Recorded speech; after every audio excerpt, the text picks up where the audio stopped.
Welcome to Offside Outlaws, a new That's with Bacon show here. I'm Ben Catalano. I'm your host for this lovely show.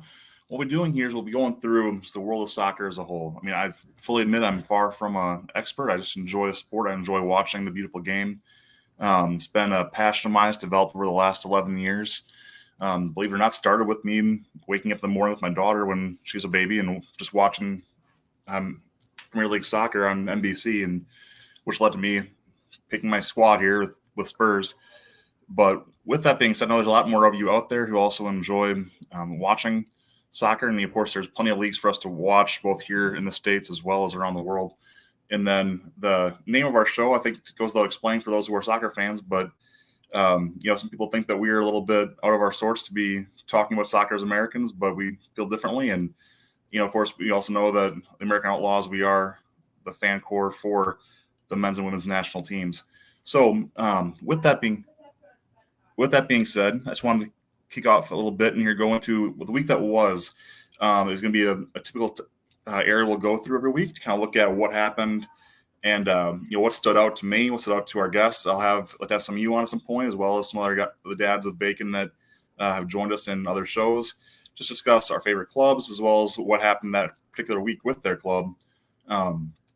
And, of course, looking for your feedback from you as well to try and see who do you want to hear more about and what can I do to help make this more appealing and more enjoyable for you. The other piece we'll look at, of course, is the week coming up, and that will be kind of what matches catch my eye, catch our eyes as we look forward to the weekend that will be to be able to enjoy some more soccer. So, with that being said, we'll kind of roll right into what we're going to be doing here and looking at what happened last week. So, on Friday I started off with a few matches that frankly disappointed me quite a bit.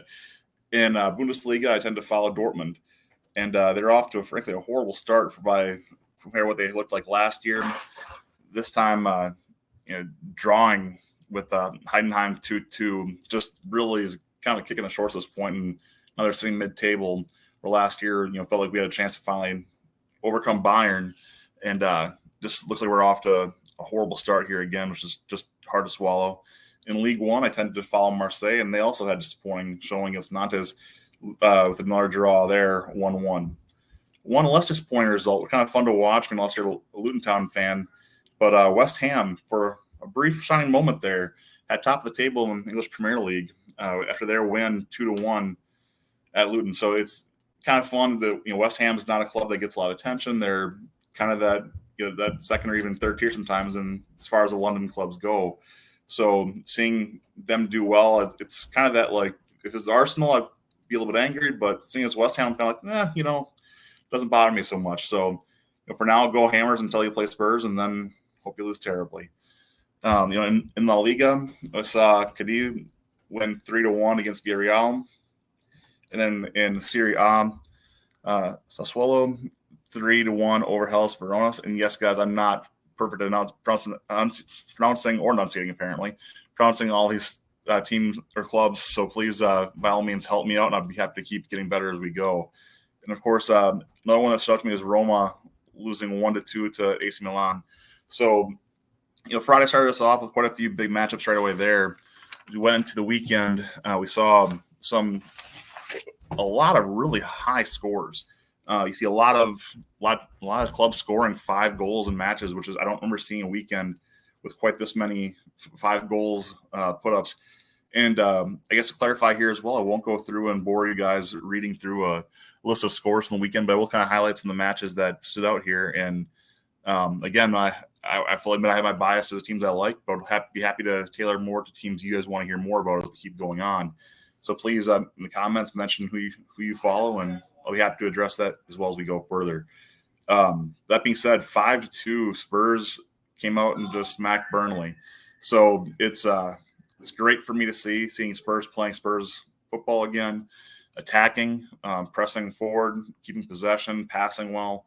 It's a great thing, and Angela's got my attention here, and hoping we can continue to play well and hopefully push City for maybe, just maybe, don't get my hopes too high. It's only 4 matches in, but hopefully pushing for that league title, hopefully. You don't have to worry about European play this year, and already managed to get ourselves out of Carabao Cup. So we have a chance here at least to really focus on league play, and hopefully that will give the boys some chances to come together and really focus on winning a title and getting some hardware into Tottenham Hotspur Stadium. So with that being said, the other one that kind of stands out to me is Nottingham Forest winning 1-0 with Chelsea. If you've not been paying attention, Chelsea spent plenty of money, but here they are just not playing well. Looking forward, so far they're 1 win, 1 draw, and 2 losses. Just sitting at 12th in the table. Love Pochettino, did great things at Spurs, but he's really having a hard time, it seems like, at Chelsea right now, and they need some serious help to try and figure out what they're going to do there. But taking the loss to Nottingham Forest after Forest gave up the solid lead they had a week ago to Manchester United. So there's that one. Another 5 score was City beating Fulham 5-1. For all of us American Outlaws, Tim Ream getting the lone goal for Fulham was at least a small silver lining, barely, but was there. Brighton beat Newcastle 3-1. And Newcastle, another team that we've seen spending a lot of money trying to push themselves up the table a little bit and making those moves. And they fell to Brighton, who has been a pleasant surprise to this point in the year. Now raising the table up to the 6th position with a record of 3-0-1. So other EPL matches on the weekend: Palace beating Wolves 3-2. I thought Palace is against them there, the 7th on the table right now, so doing well. Liverpool beat Aston Villa 3-0, and Arsenal beating Manchester United 3-1. Talk about a match that for me as a Spurs fan is hard to watch, is Arsenal and Manchester United kind of just cheering for ugly, right? But that being said, Arsenal got the win this time, so it was what it was.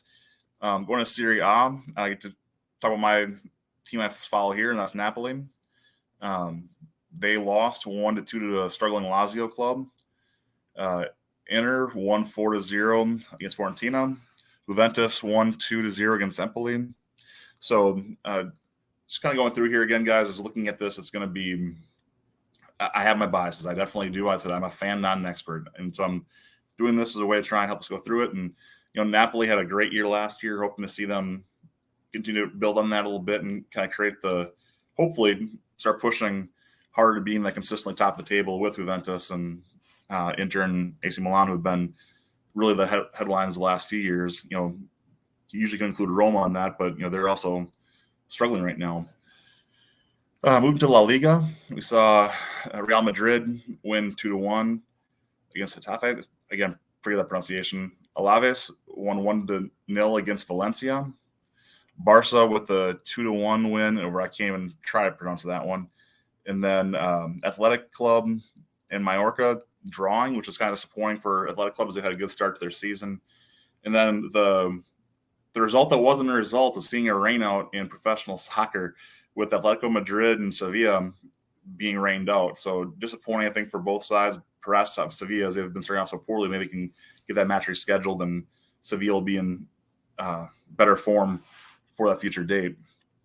Moving to Bundesliga, Bayer Leverkusen, the Bundesliga leading Bayer Leverkusen, won 5-1 against Darmstadt. Hoffenheim won 3-1 against Wolfsburg. Stuttgart 5-0 against Freiburg. Werder Bremen gets their first win, scoring 4 goals against Mainz. And Bayer Leverkusen, Bayern Munich, my apologies, won 2-1 over Mönchengladbach. Leipzig with a big win, 3-0 over Union Berlin. Moving to League One, Monaco 3, Lens 0. PSG winning 4-1 against Lyon. Lille won, or the lead. I'm sorry, that's gonna be a bad one for me too. 1-0 over Montpellier. So just a quick rundown, a lot of what you saw in World Soccer this past week. Again, a lot of crazy results, a lot of ups and downs here. And, I'm blessed to have a great viewing area to watch a good chunk of these matches. And it's just, again, a lot of scoring, a lot of goals, made for a really exciting weekend to be able to sit down and watch some more soccer. So next section here, let's kind of go through. I'm going to run through the tables a little bit and just kind of highlight some people I see as, these early winners, early losers, and what we're seeing. Maybe clubs that are underperforming or overperforming, or just happy to see where they're at. Kind kind of going to try to do 2 to 3 per league as discussed, and kind of going through this. So first one I mentioned before, Newcastle at 1-0-3, Chelsea at 1-1-2, and Manchester United at 2-0-2. Manchester United right now could very easily be 1-0-3. Nottingham Forest had them dead to rights, and they just coughed that one back up. So it's interesting how that's played out. But Man U's got to figure something out here if they want to keep their status, and they're definitely going to be going to make up for this ground here as they move forward. I know it's only 4 matches in, but it's roughly 11-12% of your season, and this is just a really rough month of football for these guys. And again, I don't mind seeing it. Same with Chelsea; they can go ahead and keep losing as far as I'm concerned. But for those of you who support Man U and Chelsea, definitely are looking for more from those clubs, given the talent that are in both areas. Pleasant surprises for me this year is Spurs not just being 3-1-0, but being +7. After watching the last few years, we've had that flurry of different managers, everything from since Poch left, was sacked. We've had Nunez or Santos. We've had Jose Martin. We also had Conte, and finally we're seeing what I would say is the Spurs football that I fell in love with. The attacking football again. Is it going to go some bad goals behind once in a while? Yeah, it's going to. They're playing very open, but excited to see them +7, playing an exciting brand of soccer. West Ham mentioned before, they're +5. Have not lost a match yet, 3 wins and 1 draw. So happy for them right now. Brighton, mentioned that before, Brighton Hove Albion is at 6th on the table at +6 with a 3-0-1 record. So, a few clubs you kind of be happy for, a few clubs you kind of got to be a little concerned for, knowing what they're going into it. What your feelings are on clubs like Newcastle and Chelsea and Man U. You definitely can see where that's a concern for them, as they're very pricey rosters they have in both. So we'll see what comes from them.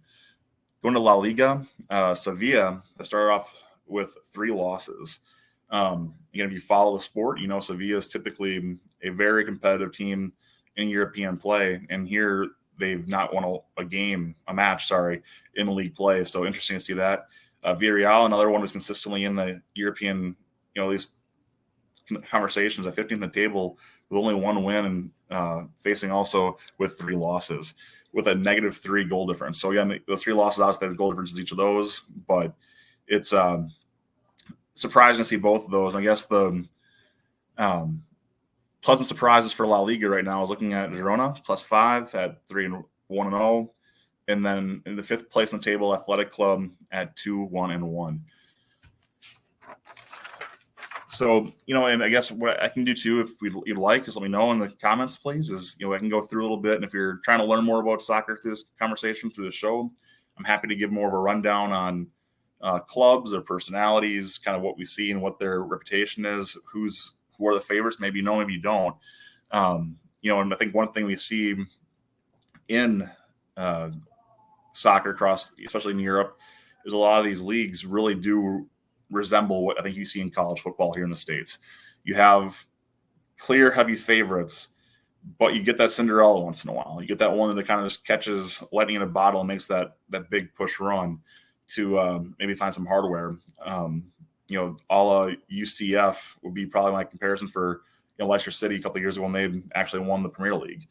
Now, a few years later, here they are relegated to, but it's a funny world watching soccer, and especially in Europe. So happy to go through that. Let me know more, and maybe we'll use that as some conversation here as I get more people on, kind of discuss clubs they follow, why they follow them, and I'll try and highlight that a little bit myself as I go through. Maybe I'll pick one of my clubs I like, kind of tell you how I got to following them a little more, and kind of the why. Because I think a lot of us with college football, you see it too, is we attach to who's local, who do we grow up around.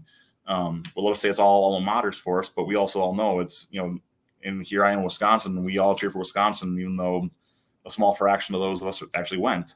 So I see that a lot also with soccer, where it's that identity of the city, it's the identity of the region, is picking that club and just clinging to that club, and kind of creating much more of their identity, even more so than you see in professional sports, where, again, I get that comes off different with the Packers here, but I think we've all, if you're an American, you've met Packers fans everywhere, and they cling to the Packers for whatever reason.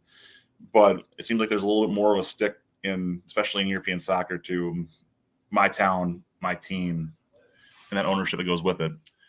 So continuing on to Bundesliga, as far as the table surprises, Mo Gladbach down in 16 at 0-1-2. Nothing there, -4.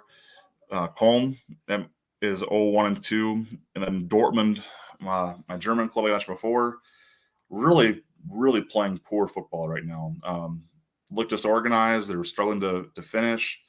It's just, yes, they haven't lost yet. They're 1-2-0, but it's not been what I would say I've come to expect from Dortmund. Now, I understand this is a club that often transfers out that top talent. We don't hold, I saw a graphic a few weeks ago that said if Dortmund just held their players, what their lineup would look like right now. And it's basically your best ultimate team you've ever had in FIFA. It's just ridiculous. Obviously Erling Haaland, one of those names, Lewandowski on one of those names, Pulisic, Bellingham, the list goes on and on and on.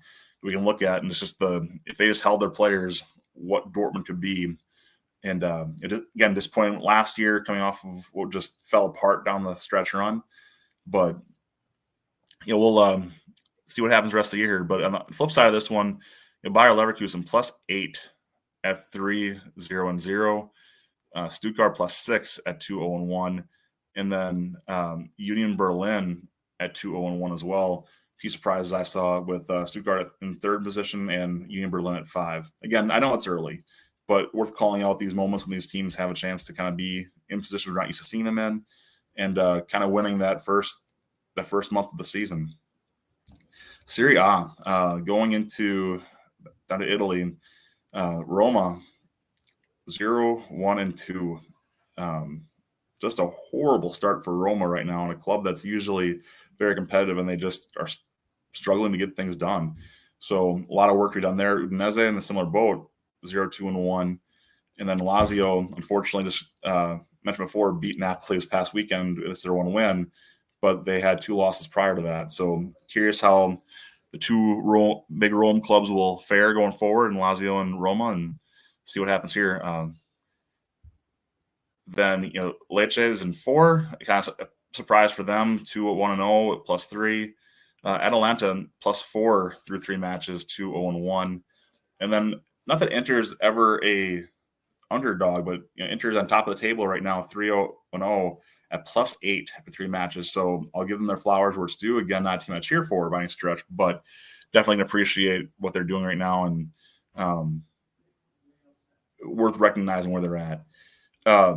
Moving to France with Ligue 1, Olympique Lyon, 0-1-3 at -7 for the season so far. It's just a really poor start there.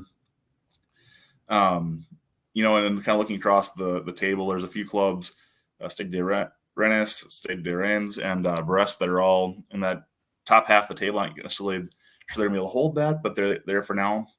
So that's kind of a quick rundown where the tables stand right now after this first month or so of European soccer. So what I want to do here, move to MLS. I fully admit that this is an area that I don't watch as much as I should, as much as I'd like to even. So I want to ask you, if you're watching this, and if you're hearing this, obviously you are, who's your club? Who do you support? Why do you support them? What players should I be watching in MLS? What stands out to you so far in the league? How do you feel about the playoffs for MLS? You like them? You hate them? Want to hear ideas? Please put them in the comments, and I'm definitely back to you. And if we can have some discussion later, pass me on it. Same with NWSL. So I not for lack of interest, but I just haven't had a chance to see matches to this point. So definitely would like your thoughts as well. What teams should I be watching? What's players in particular that stand out to you? Please, again, put them in the comments, and I'll definitely be looking through this and making sure we get some more coverage for those clubs as we go into more discussions. I'd love to have some more people on to discuss some more details about those clubs. So that's kind of my quick rundown on this. And then the last segment I want to talk about today is kind of keeping this short, being the first episode, is going to be looking at the friendly match this weekend for the U.S. Again, kind of a different team sheet this time. We've got some injuries we're dealing with, some guys who are a little more focused on club play, being a friendly, some experimenting with the team sheet. So I guess, again, here in the comments, please let me know, what are you looking for, and who do you want to see something from? For me this weekend is looking at DeAndre Yedlin. I feel like he's underachieved in large part what we thought we were going to have 8 to 10 years ago. And he was with Spurs and he moved around a little bit. And I thought this was a player that we're going to see a lot more. And again, solid player. He's been a good, piece of the U.S. national team. But I feel like there's more he's got to give. Again, please tell me what you think, and we'll dive into this more later.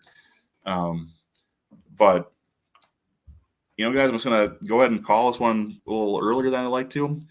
But I'm just going to ask for, again, please make the comments. Let me know, what do you want to hear more about? What's going to be interesting and intriguing for you? So thanks for joining me today, and we'll talk to you next time.